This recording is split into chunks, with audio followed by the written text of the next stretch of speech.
তারা হয়তো এই হাদিস জানে না, আল্লাহ পাক ওদের কানের মধ্যে আমার এই হাদিস পৌঁছে যায়। আমিন। নবী সাল্লাল্লাহু আলাইহি ওয়াসাল্লাম বলেছেন, আমি মেরাজের রাতে যখন গিয়েছি তখন এক শ্রেণীর মানুষকে দেখেছি, ওদেরকে শাস্তি দেয়া হচ্ছে। কি শাস্তি? জাহান্নামীদের রক্ত এবং পুষ ওদেরকে খেতে দেয়া হচ্ছে। জিবরাইল আলাইহিস সালামকে জিজ্ঞাসা করা হলো যে এরা কারা? তিনি বললেন, এরা আপনার উম্মতের সেই সব ব্যক্তি যারা মাদকদ্রব্য সেবন করত। আল্লাহ রাব্বুল আলামিন তার হাবিবের মাধ্যমে জানিয়েছেন, যখন কোনো মুসলিম মাদক সেবন করে বা কোনো ব্যক্তি মাদক সেবন করে তখন 40 দিন তার নামাজ কবুল হয় না।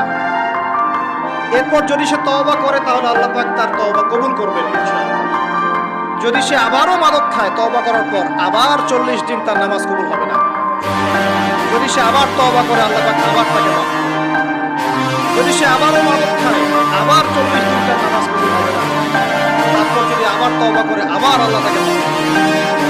এরপরেও যদি সে আবার মাদক দ্রব্য সেবন করে, নবী সাল্লাল্লাহু আলাইহি ওয়াসাল্লাম বলেছেন তাকে আল্লাহ রাব্বুল আলামিন পরকালে মৃত্যুর পরে তিনাতুল খাবাল দান করেন। তিনাতুল খাবাল। জিজ্ঞাসা করা হলো, ইয়া রাসূলুল্লাহ, তিনাতুল খাবাল কি জিনিস? নবী সাল্লাল্লাহু আলাইহি ওয়াসাল্লাম উত্তর দিচ্ছেন, এটা হচ্ছে জাহান্নামীদের রক্ত, মাংস, এগুলো পুড়ে পচে যে রসটা বের হবে, এটা হচ্ছে তিনাতুল খাবাল।